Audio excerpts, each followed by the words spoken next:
Bonjour, je suis Valérie Quadio. Je vous souhaite la bienvenue à notre émission L'heure des bras valides. Aujourd'hui, c'est un plaisir pour moi de vous retrouver pour cette quatrième émission et nous parlerons essentiellement de comment est-ce que l'on peut déployer la vision. Et aujourd'hui, il s'agira de voir quelques grands points concernant l'étape suivante une fois qu'on a défini sa vision. Rappelez-vous, comme je vous l'ai partagé lors de la dernière émission, lorsque nous voulons bâtir un projet, une entreprise, il ne s'agit pas de sauter rapidement dans la conception du business plan ou rechercher des financements, mais il y a tout un travail préalable à faire.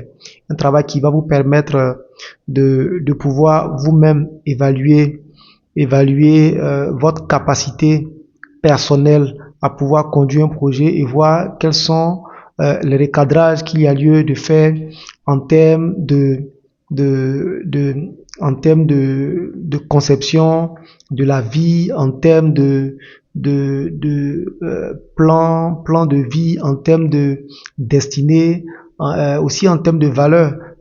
Parce que quand vous allez démarrer ce projet, vous allez devoir inculquer ces valeurs-là à vos collaborateurs. Et donc, nous avions évoqué la dernière fois le point concernant le fait d'évaluer ses capacités. Comme je disais, il y a les capacités réelles en griffe par rapport à ce que Dieu a comme plan de vie pour nous. Il y a les capacités disponibles en termes de potentiel que nous avons réellement. Donc le fait de faire une évaluation de vos capacités permettra de voir le gap entre ce qui est disponible du point de vue du plan que Dieu a pour tout être humain et du point de vue de ce que vous avez vous-même actuellement comme potentiel. Et cela va vous amener à apporter des recadrages en termes on va dire, en termes de courant de pensée, en termes de renouvellement intelligent. Donc, beaucoup de choses à faire avant de vous lancer dans ce projet, dans ce business, dans cette carrière ou dans tout autre projet qui, normalement, suit la même logique que ce que nous partageons ici et maintenant. Je veux, avant d'aller plus loin, te partager cette citation qui m'a interpellé il y a quelque temps lorsque je méditais encore et encore la parole de Dieu. Comme vous le savez, cette émission, c'est un mix entre tout ce qui est bonne pratique en termes de création, gestion d'entreprise, gestion de carrière, mais surtout sur les principes de la parole de Dieu. Voilà, donc dans Proverbe 17, verset 16, la Bible nous dit: à quoi sert l'argent dans la main de l'insensé? À acheter la sagesse, mais il n'a point de sens. Dans une autre version, on nous dit que la richesse ne convient pas aux insensés. Et donc, cher ami, cher chef d'entreprise, entrepreneur, peu importe le statut que tu as, il faut savoir une chose, c'est qu'aujourd'hui, nous courons tous après la richesse, mais il y a des principes spirituels et ces principes-là sont inviolables. On nous dit clairement que la richesse ne convient pas à quelqu'un qui est insensé, à quelqu'un qui manque de sagesse. Donc, vous comprenez clairement que peu importe vos capacités, vos compétences intellectuelles en termes d'expérience et tout, si vous manquez de sagesse dans ce que vous êtes en train de bâtir comme projet, comme business, comme carrière, cela va finir par bloquer à un certain niveau. Et donc, nous avions achevé la troisième émission sur le point concernant la vision et on avait dit que la vision devait être quelque chose qui allait pouvoir couvrir tous les aspects de votre vie. C'est vraiment important. Et pourquoi est-ce que la vision est importante? Lorsque nous lisons encore le modèle parfait qui est pour moi la création de la terre par Dieu, on voit que Dieu à chaque fois faisait une pause pour voir si ce qui avait été fait était bon. Et la Bible nous dit, Dieu vit que cela était bon. Et donc Dieu accorde une importance cruciale à la vision, qui est vraiment le fondement de toute chose. Parce que une fois que votre vision, elle est définie, vous allez après faire ce qu'on appelle des choix stratégiques. Donc, comme je l'ai dit, le projet que vous bâtissez maintenant ne doit pas être en déphasage avec la vision que vous avez pour votre famille, la vision pour votre marche spirituelle et tout. Donc, c'est vraiment quelque chose de bien cohérent. Et donc, une fois que la vision est définie, l'étape suivante va consister à faire son déploiement. Et c'est vraiment, vraiment, vraiment important. La Bible nous dit, entre autres, dans Proverbe 24, que, alors on l'avait vu la dernière fois, c'est par la sagesse qu'une maison s'élève et par l'intelligence qu'elle s'affermit. C'est par la science que les chambres se remplissent de tous les biens précieux et agréables.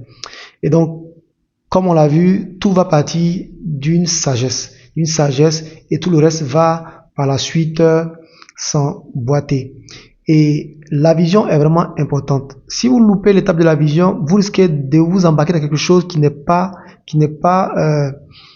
en phase avec le plan de Dieu pour votre vie. Et c'est ce qu'on peut lire entre autres dans Proverbe 27, verset 8, qui nous dit comme l'oiseau qui erre loin de son nid, ainsi est l'homme qui erre loin de son lieu. Donc, vous pouvez être emmené à faire quelque chose qui allait bien, une chose qui a l'air bonne, mais qui n'est pas certainement le plan parfait de Dieu pour vous. Et donc, il est vraiment important de travailler sur votre vision.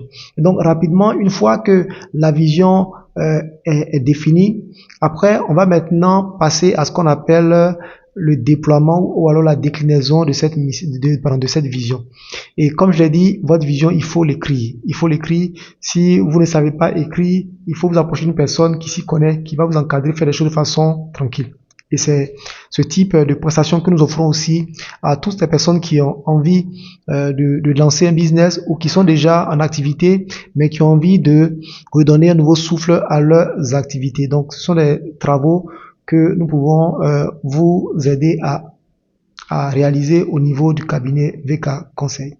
Et donc, une fois que la vision est définie, vous allez maintenant définir ce qu'on appelle la mission. Et donc, la mission, pour faire simple, c'est ce à quoi va servir votre projet, ce à quoi va servir votre commerce, ce à quoi va servir votre entreprise. C'est en d'autres termes ce qu'on appelle la vocation. Et c'est vraiment important. C'est vraiment important de définir la mission. Cela va devenir en fait le prolongement de votre vision. Et c'est ce qui va permettre de savoir si finalement je veux créer une entreprise ou un commerce dans le sens de vendre des vêtements,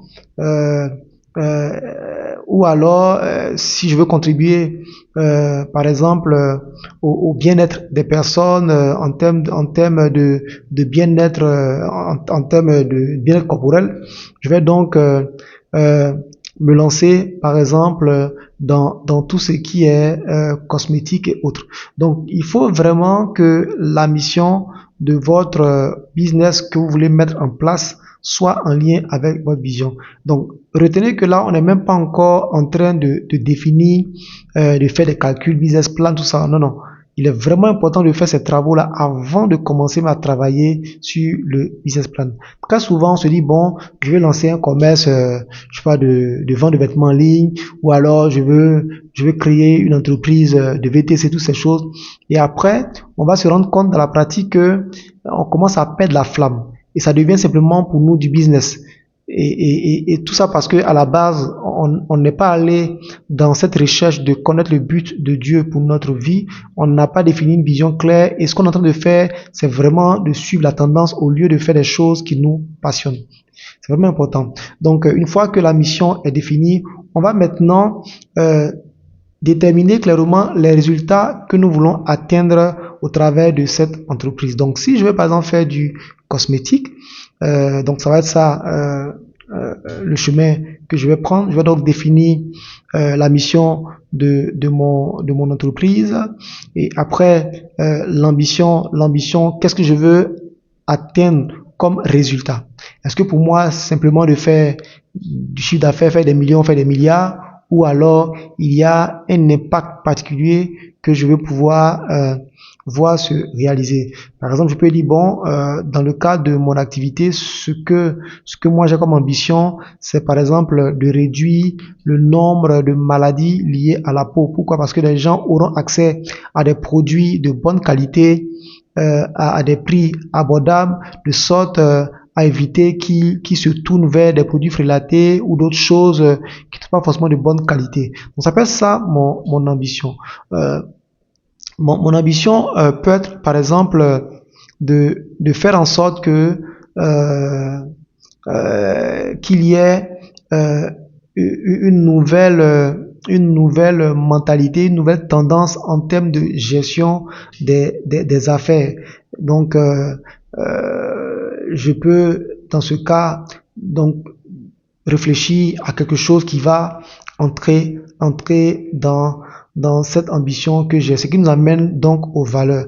Donc, l'ambition, ce sont les résultats que vous voulez atteindre vraiment à terme.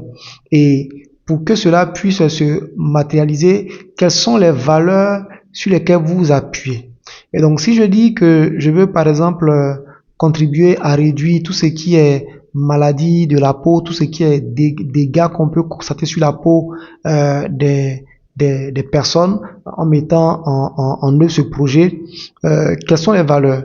Les valeurs. Donc, je veux que cela soit disponible auprès de tout le monde pratiquement.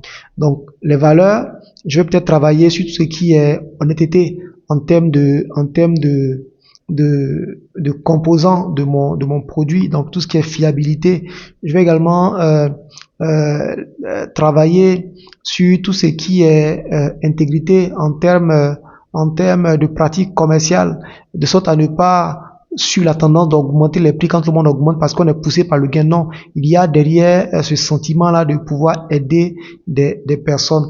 On va aussi peut-être développer d'autres valeurs, un peu comme le fait d'être responsable dans tout ce que nous faisons, dans la mesure où si l'on constate qu'il y a une déviation par rapport à ce qu'on avait comme ambition initiale concernant le produit, qu'on ait le courage, par exemple, de rappeler nos produits. Donc voilà, donc ces valeurs-là vont constituer en fait les piliers sur lesquels on va bâtir tout le reste. Donc une fois que on a défini les valeurs, l'étape suivante va être de définir ce qu'on va appeler les axes prioritaires. Donc les axes prioritaires, donc je dis que je veux finalement contribuer au bien-être en termes corporels, donc au bien-être des personnes. Donc j'aurai devant moi une large gamme d'actions, de niches, d'activités possibles. Mais je vais dire, bon, pour moi, la priorité, ça va être par exemple de commencer par les populations rurales. Donc, je vais commencer à développer des gammes de produits qui seront facilement accessibles aux populations rurales. Après, je vais dire, bon, je vais passer maintenant à des personnes qui ont plus de moyens, donc développer des gammes de produits qui vont aller dans le sens des personnes plus aisées. Donc, les axes prioritaires, ça va être en fait, c'est un peu comme si tu as un carrefour. Tu as un carrefour et vous voyez plusieurs voies qui sont là, qui sont dégradées. Vous allez choisir par exemple de réparer la voie de droite qui va par exemple dans la ville A parce que il y a plus de fréquentation. Après vous allez dire bon, après cela je vais aller à la ville B, ainsi de suite. Donc ce sont des choix maintenant qu'il va falloir faire. Et donc en fonction des choix que vous allez opérer, vous allez maintenant définir votre projet. Et donc, vous voyez que avant de maintenant commencer à travailler sur mon projet, faire mon business plan, définir toutes ces choses-là, je suis parti de la vision. Après la vision, j'ai défini la mission. Après la mission, je suis allé sur l'ambition. Après l'ambition, j'ai vu les valeurs, les axes prioritaires pour maintenant aboutir à tout ce qui est projet de façon plus détaillée sur lequel je vais travailler. Et donc c'est là que j'arrive maintenant à dire bon, finalement, vu que je vais m'intéresser aux populations rurales, donc je vais monter alors je fais le choix maintenant soit d'ouvrir une boutique parce qu'il existe déjà ce type de produit sur le marché dont je vais m'approvisionner, ou alors je décide par exemple de monter une unité en commençant d'abord par faire par exemple de la pommade, ou alors par faire du savon, et au fur et à mesure je commence à faire croître l'activité. Donc voilà rapidement comment est-ce qu'on arrive finalement au choix du projet, au choix de l'activité qu'on veut monter.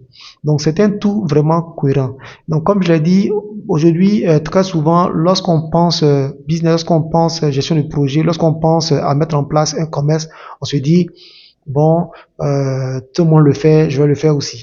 En général, ceux qui l'ont fait, il leur a fallu peut-être 3 millions, ou peut-être 50 millions, ou 100 millions, ou 1 milliard. Donc moi, je vais essayer de trouver 1 milliard. Et là, on reste bloqué parce que finalement, on a quelque chose qui semble marcher chez tout le monde, mais on n'en a pas les moyens.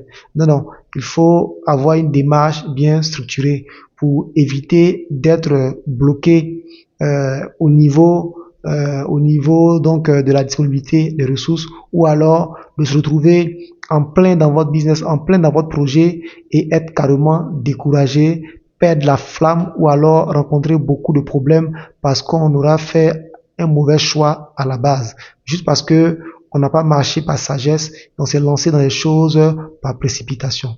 Donc voilà rapidement ce que je voulais te partager en termes de démarche, de déploiement de ta vision. Une fois que la vision est définie, comment est-ce qu'il faut aller jusqu'à pouvoir finalement identifier de façon claire le projet, le business, le commerce, ou alors cela te permettra également, toi qui as déjà lancé une entreprise qui tourne déjà, permettra de voir est-ce que ce que tu es en train de faire maintenant colle avec tout ce que tu as comme valeur, comme plan de vie. C'est vraiment, vraiment important de faire cet exercice. Donc voilà, en gros, ce que je voulais vous partager aujourd'hui. Pour tous ceux qui veulent aller plus loin dans ce type d'informations, de formation, n'hésitez pas à nous contacter. Nous avons des prestations faites sur mesure pour vous. Nous pouvons vous aider à analyser votre projet, à le concevoir, vous aider dans la démarche de création d'entreprise, vous aider dans tout ce qui est déploiement de votre organisation. Voilà. N'hésitez pas à nous contacter. Pour tous ceux qui ont déjà une entreprise qui est lancée, nous avons également plein de prestations qui vont de la formation, de l'évaluation, l'audit organisationnel, tout ce qui est coaching, assistant technique, n'hésitez pas. Et il y a également notre programme Intégrité, qui est un programme de formation, de conseil, de coaching, qui allie tout ce qui est bonne pratique en matière de gestion d'entreprise, de développement de carrière et de principes bibliques. Donc un peu le modèle que nous partageons ici et maintenant. Donc voilà, n'hésitez pas à nous contacter et nous vous attendons. Attendons pour pouvoir partager avec vous davantage sur ces différents sujets. D'ici là, portez-vous bien. Rendez-vous pour la prochaine émission où nous allons encore aborder des éléments qui vont vous aider à structurer votre business, votre projet. Que Dieu vous bénisse. Rendez-vous pour la prochaine émission.